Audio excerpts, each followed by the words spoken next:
There you go. Decided to put my Christian Bale in here. Why not?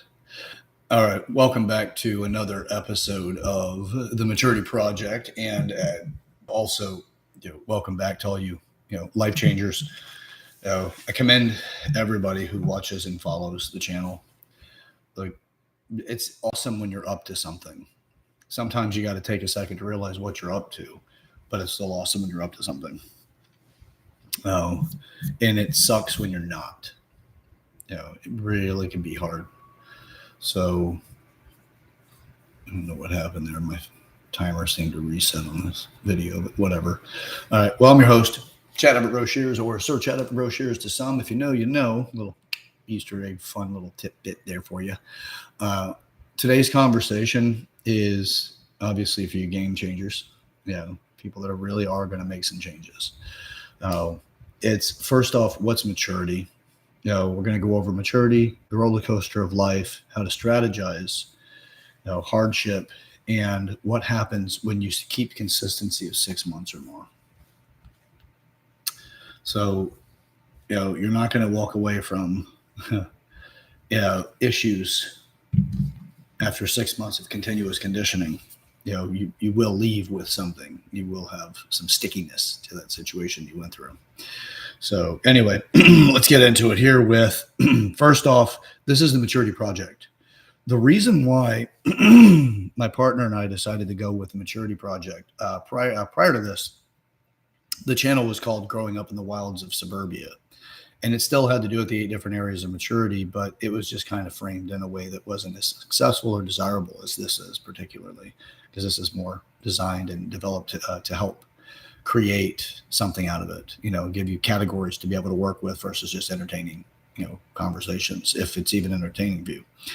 So this is really for the people that want to make some changes. So we elected to go with the Maturity Project. It's always been maturity because it's 8 areas of maturity.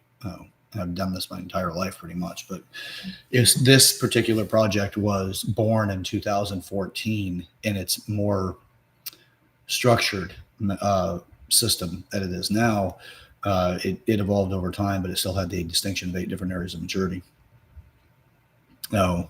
So those areas for you guys that are watching at home, if taking notes or writing things down, first area, and it's not first, it's not last, it's typically easiest if it has a chronological order associated with it. So the physical body is an area of maturity. You have community is maturity. You can develop that for maturity. You have cognitive, and I reference that for the thinking mind and your ability to utilize knowledge in both directions, taking it in as well as putting it out there. You have emotions. You have finance, business, sexuality, and spirituality. Now, spirituality is notated as purpose. However you decide to make that, it's up to you. It is typically easier to guide it through religious structures, but it's not required. But purpose still gives you something that's valuable in life that exceeds what you're currently going through. But a purpose in life is ideal, incredibly ideal. So anyway, that's the 8 areas of maturity. So to recap them again, there's the physical body. There is your community. So physical body 1, 2 mature, community, 3 cognitive, 4 emotions, 5 finance, 6 business, 7 sexuality, and 8 spirituality. All of those areas have derivations inside of it. That means it's just subcategories inside of it that actually help you get more understanding of each thing. But these are all areas that we have abilities to mature in. So the maturity itself is by definition. So it is the state, fact, or period of being mature. Now, their experience, maturity, and strong work ethics is an example that they give in the dictionary for it. Similar is the time when an insurance policy, security, etc. matures, which is not exactly what we're talking about here, but still in a financial vehicle, that is maturity. So maturity itself is also your exposure to something and how you decided to learn from that thing you were exposed to. It's experience plus exposure, or exposure plus experience and time. Things like that create maturity. So now, what I mean by the roller coaster of life, how many people have sat back and said, you know what, that person's going to get theirs. And you assign it some sort of karmic value where you're like, yeah, karma's going to get that son of a, you shouldn't have done X, Y, and Z to me or whomever, whatever. It's like there's this, I love to say karma's not a bitch. You are, you know, it's we have this weird thing that thinks that there's, it's almost like there's some sort of like deity out there just waiting for us to have, like you had a bad experience and then it takes notes like, all right, don't worry, you son of a bitch, we're coming back to get you in time, as if there's somebody that's overseeing everything that says, you know what, you did something bad, therefore you're going to get punished, and karma is going to be the tool of which his punishment has occurred. It's really just a roller coaster of life. We all have good days and bad days. We all have good events and bad events, or desirable and undesirable. We all go through all kinds of shit. You have your lows and you have your highs. It's a roller coaster. You're up and you're down. To me, the best way to experience is to figure out how to have fun with it all, or to experience joy in the process.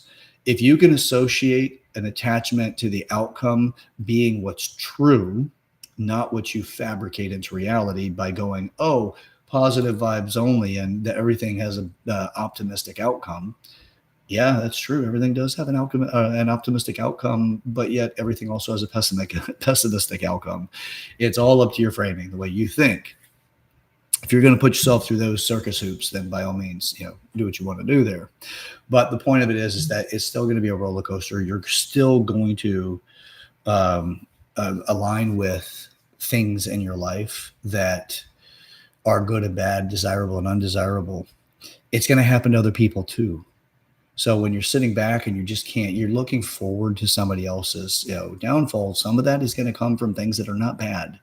You're coming from, I just want to, I want somebody humbled.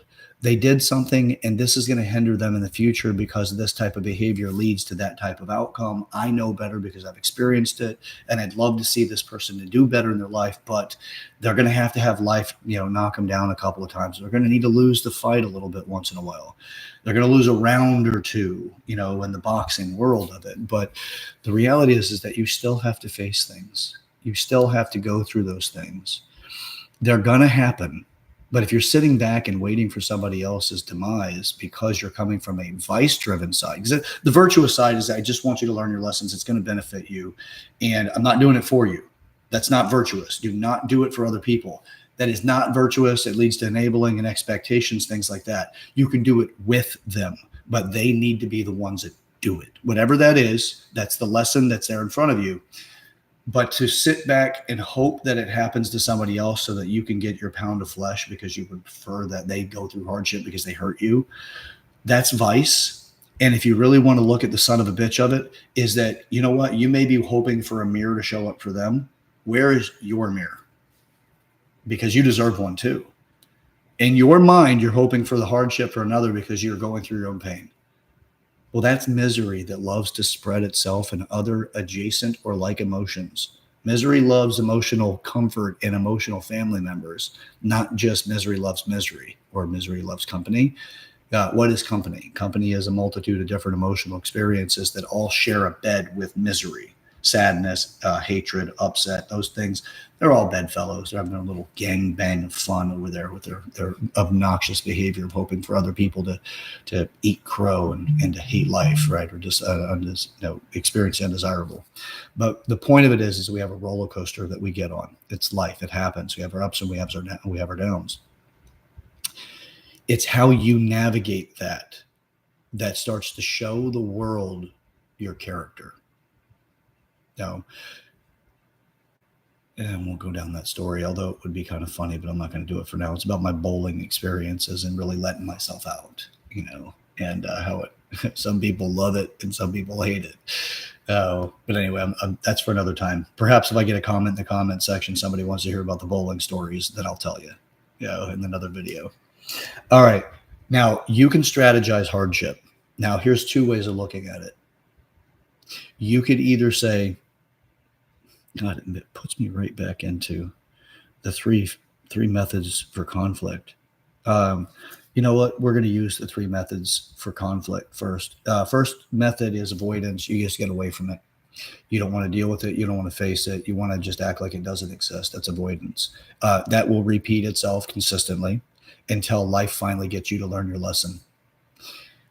Keep repeating it if you want. You can avoid it all you want, but it's going to keep coming back. So if you like the lesson to keep showing up and you keep denying it, just keep denying it and avoid it. All right. Survival. Survival is the second method that you can use when it comes to conflict. And survival is, I'm just going to be able to get through this. Whatever it is, I'm still going to survive. I'm going to come out on the top, whatever, but I want to survive. And then there's the thrive model, is the third one. Third one does require that you are surviving, but it is looking at what you did to get yourself in the situation instead of blaming the situation. Second one, surviving, almost always is notated by the fact that you're dealing with circumstances in a situation.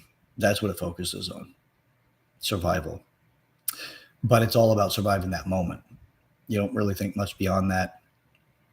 No, you might a little bit, but it really, there's not anything that's actually giving you how you got there, other than maybe you walked out and you grabbed your wallet and your keys and you picked them up in a certain way, and you add some sort of superstitious value to it. You go get in your vehicle, you drive someplace, you end up someplace, and something happens, and you're like, you know what? If I change this, then that won't happen.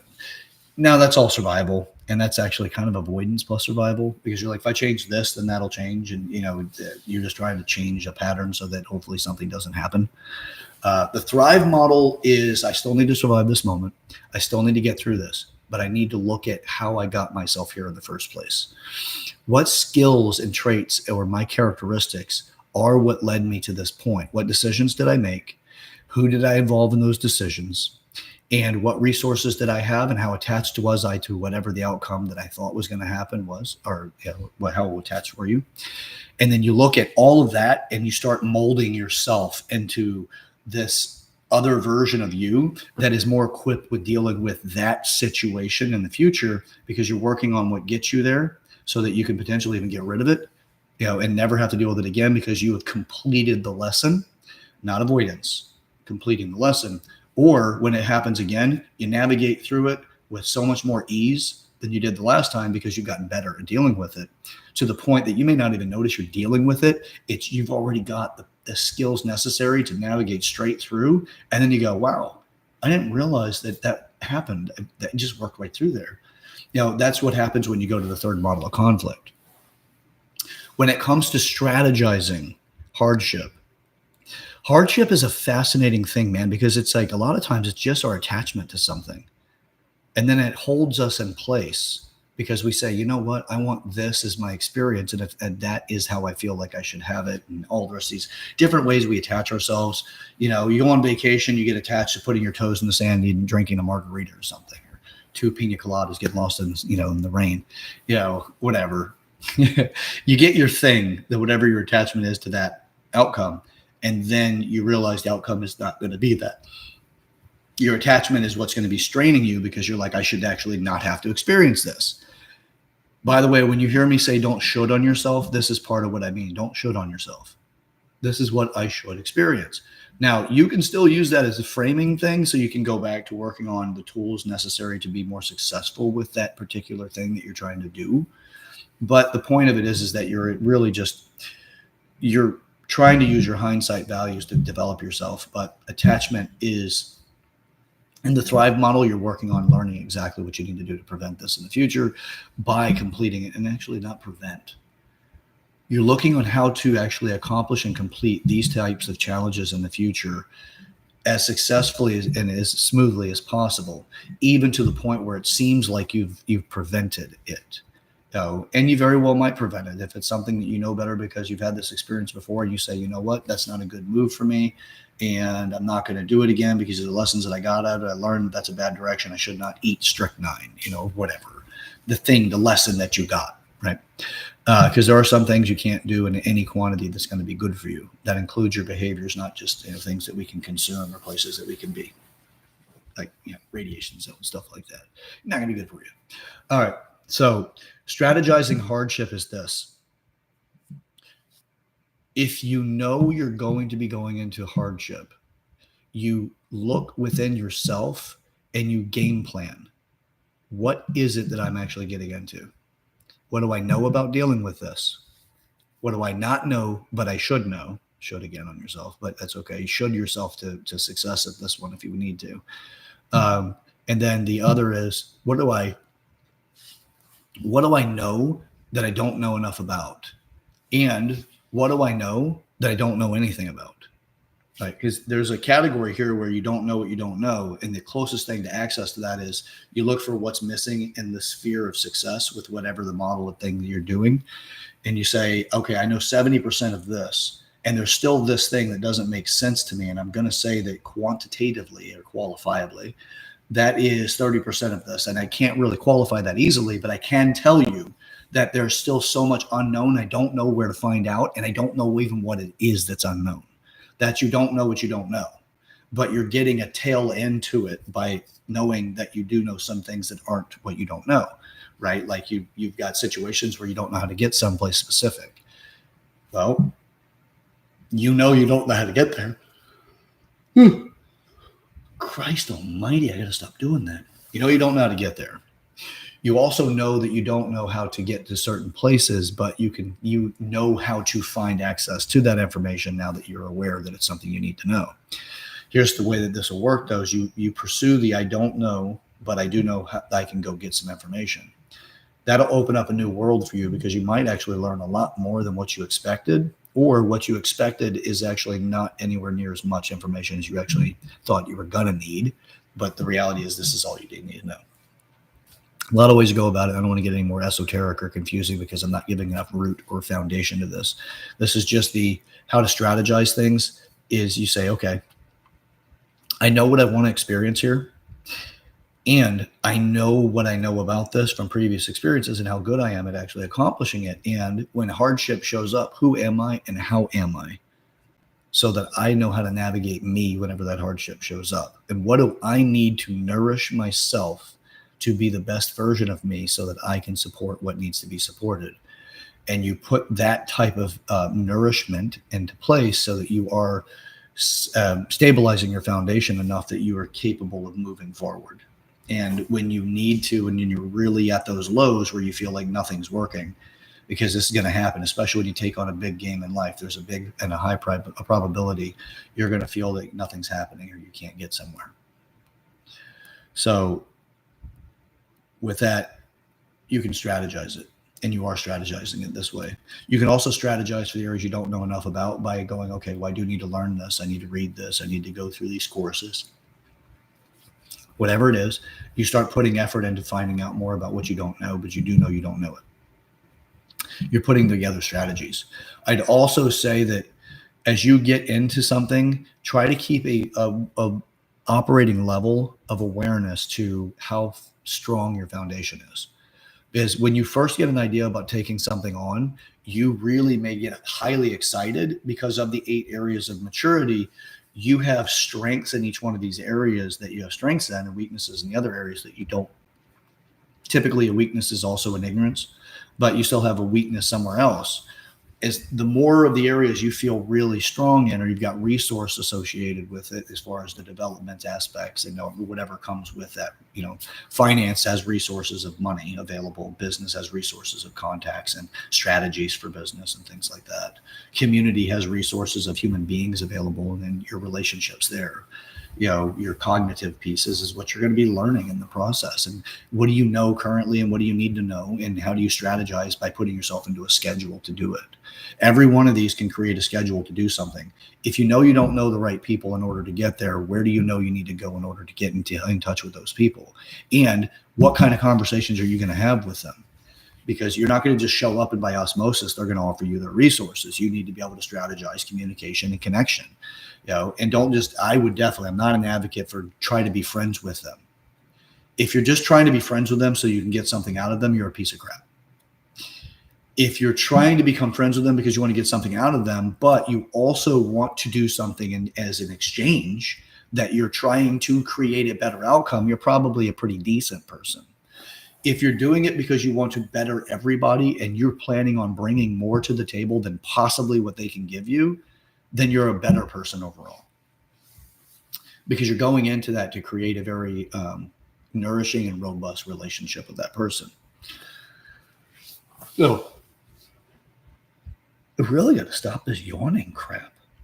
This is getting old. And I apologize, guys. I probably should just go to the mute button and do my yawn and let you watch me.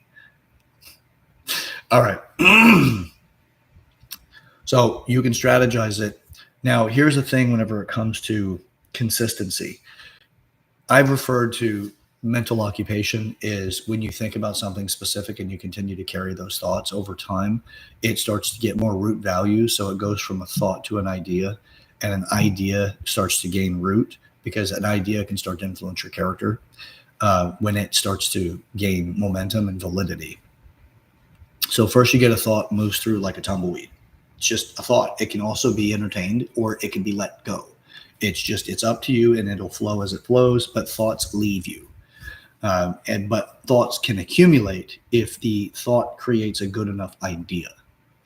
And when you create an idea, it starts to have opportunity for root values, because when you're bored, ideas are better than thoughts because ideas have more story to them, more opportunity for engagement. Now, a thought can easily become an idea, but thoughts initially are just a segment. It's just bing, bing, bing. Now, when they start associating together and they line up, thoughts over thoughts over thoughts turn into ideas, and ideas turn into something that can actually change your life. Not always for the better, not always for the worse. It's just they change your life because ideas have access to your character, because they actually have more thought, more time, and more desire associated with them. Now, desire does not always mean good. You could also desire ill. You could also desire hardship. You could also desire a lot of things. I desire hardship enough that it helps me grow, because I also know that the things that I go through, most people won't go through, which means that I'm getting ahead in the race. So what I do in the gym to work out, some people have seen my before and afters. They can tell that I actually look like I'm in decent shape. I'm not saying I'm in great shape, in decent shape. I've surpassed other people that have given up, and it doesn't make me, I'm not trying to be better than them. But as an example, I have put enough effort in that I've surpassed some of these challenges, and it's getting me to a better place. I'm becoming stronger. I'm becoming more intelligent. I'm becoming more equipped to dealing with life so that I can better support other people as well as my long-term life and the people that depend on me, my family, people and friends and things like that. So what happens when we maintain something for 6 months or more? It actually will exceed. What happens is you start changing your character to associate with that thing. If you set in your mind today that you're going to be smarter and you're going to take action to become smarter, which means that smarter by what category? Because it's IQ is called intelligent quotients, which means multiple different areas of intelligences. You can associate each one of those areas with a process, a thinking or a learning thing. Strengthen your memory.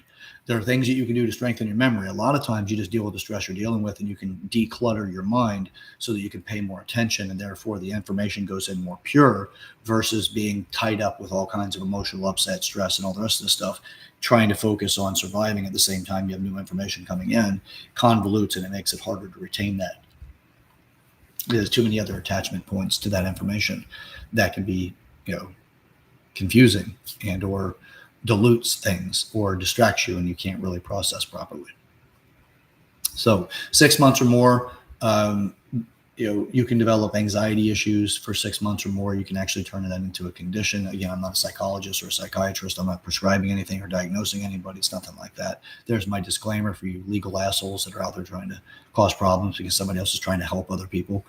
So, but 6 months or more of a continuous stimulus can change you. Now, it's up to you what you do with that. Do you make this a continuous stimulus that changes you for the better and more desirable? Well, then you're probably going to say, okay, if I'm going to be smarter, I want to understand by what areas of intelligence I want. And now I'm going to put in a daily practice, because knowledge without action is not power. It's trivia. It's all trivial knowledge. It means nothing until it's time to actually just recant the information. Knowledge and action is power, and it's the only form of power through knowledge being power. It has to be an action. Now, you may know something and you've memorized it. Somebody brings it to your awareness in a conversation. Immediately you apply that. It's the application that makes it powerful. If you sit there and do nothing with it, or just tell them, yeah, I know that. Yeah, you probably are going to have a lot of memory gap issues because it's just stowed away information. And it is non-practical or non-applicable, which means it's less likely to accurately understand and repeat that information through memory because it's not functional enough for you. So you change your life by picking directions. 6 months, put in a little bit of effort. You don't have to put in a lot. 1% on a daily basis will change your life. So first off, let's go through the 3 simple steps here. I just did some clarity work here for the first 25 minutes of this video. The next parts are the 3 different steps, 3 different easy. Oh, no, it's not easy. Simple. 3 simple steps. Reason why I say it's not easy is because that's relative to the individual. It's you're the one that picks what's easy and what isn't. And it's all based off the skill sets that you have, your expertise, your exposure to it, currently what you're going through and how stressed you might be, and other aspects of, how distracted you might be, things like that, all affect whether or not something is easy or not. So when people say 3 easy steps, I'm like, simple's my preference because it can still be simple, but not easy. It could also seem to be easy, but complicated, but complicated typically makes things a lot harder. So let's keep it simple. All right. Clarity is the first one. What the hell is it? If you've got something going on that's a challenge, that's putting you on a roller coaster, what is it? What's putting you on that damn roller coaster? Why are you going through ups and downs? What is it? Clarity. Then you go through, what do you currently know about this thing? It's your second step. First step, clarity. What the hell is it?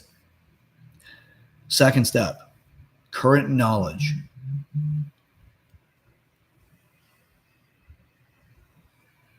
Current knowledge.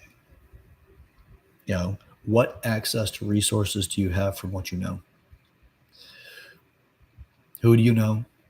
How do you know it? But it really comes down to current knowledge because you're going to use something here. This is going to give you opportunity for action. Once you understand what you know, then you can start looking at what do you need to know and what do you need to reinforce that you currently know, because you got to apply action to mold something. You're not going to mold a single thing for your future if you're not putting action into it, other than somebody else molds it for you. And then you get what you get, and you complain about it. You can complain about it, but there's people like me that are like, I don't really want to be around that complaint. You can complain around me. I'm going to come up with a solution. I'm likely going to piss you off because I'm not going to just sit there and listen. And I'm learning who needs to be around me because of what game I'm playing, what I want to achieve, what I want to achieve in life.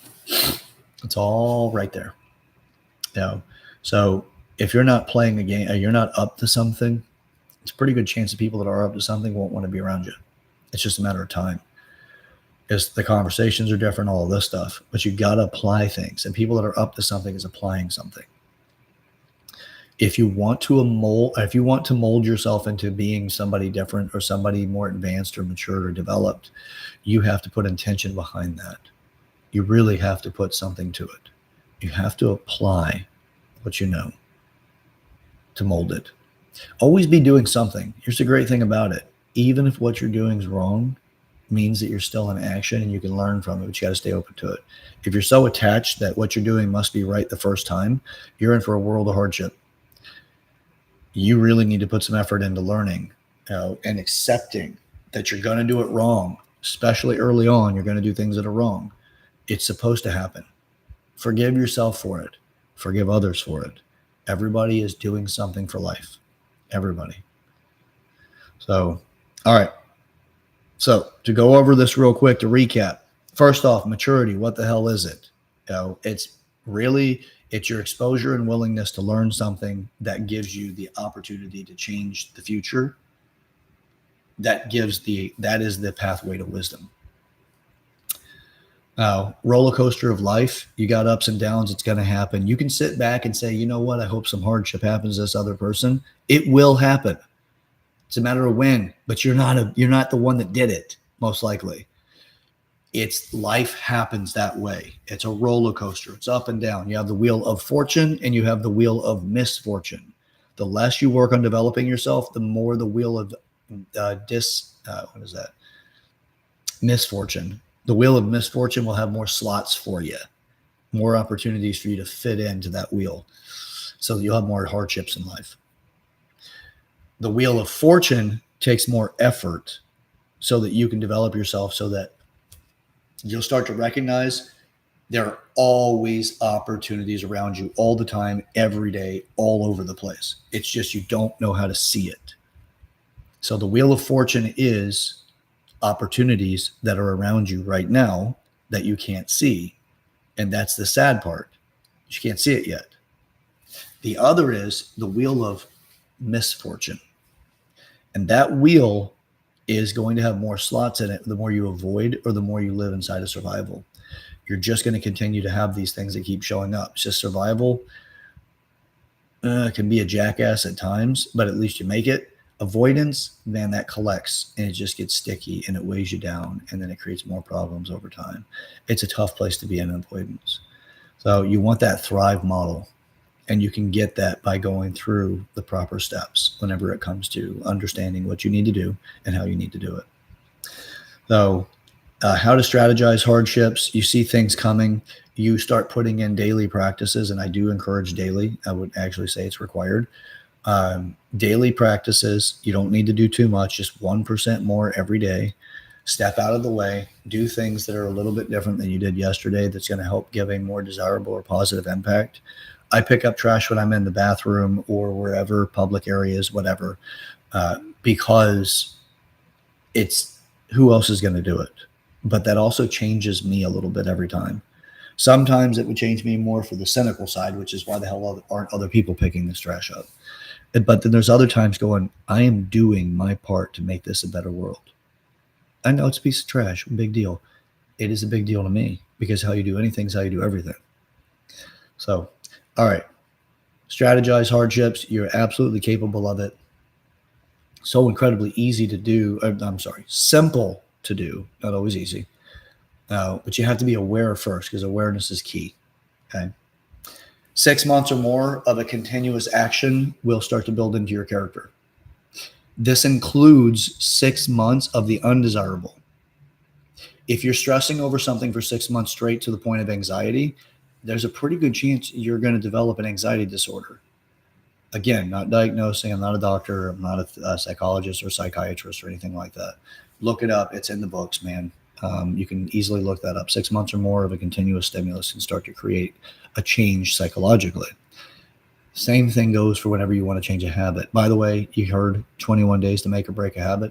No, it's 21 days to understand, just to get clarity on a habit. No, it's not to make or break. That's bullshit. There's too many other variables there. It's just an easy, quick book. It's a title that gets attention. And some people may already have enough change that's occurred with enough motivation. The 21 days seems to be enough, but it's still going to take effort, whether they tell you that or not, or whether they recognize it or not, but it's still going to take effort to get that to happen. So, all right. You can change whatever it is that you want.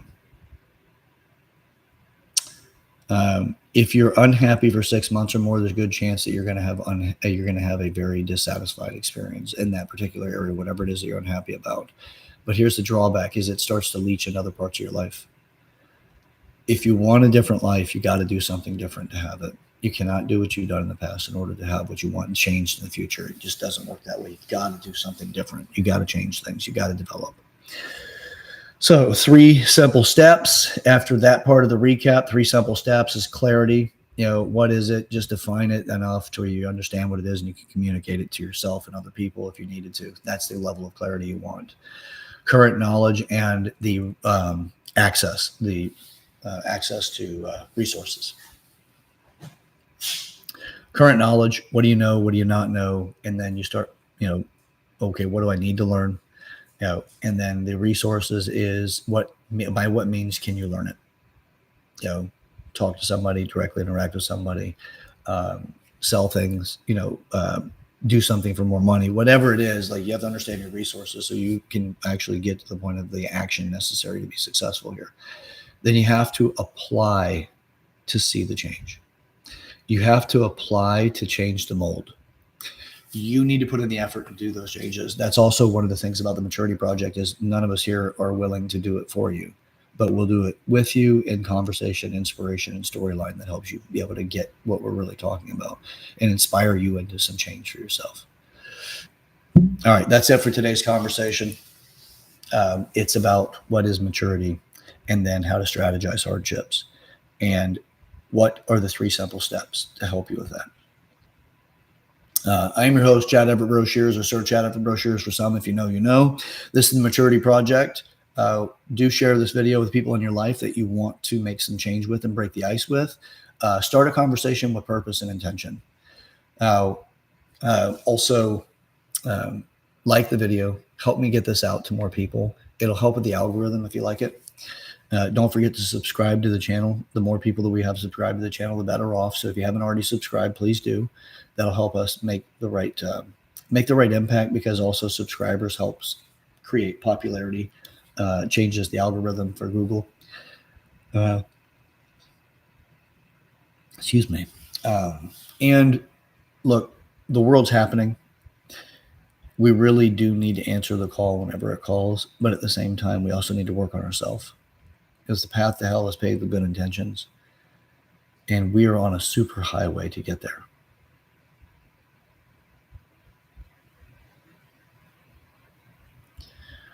All right, till next time.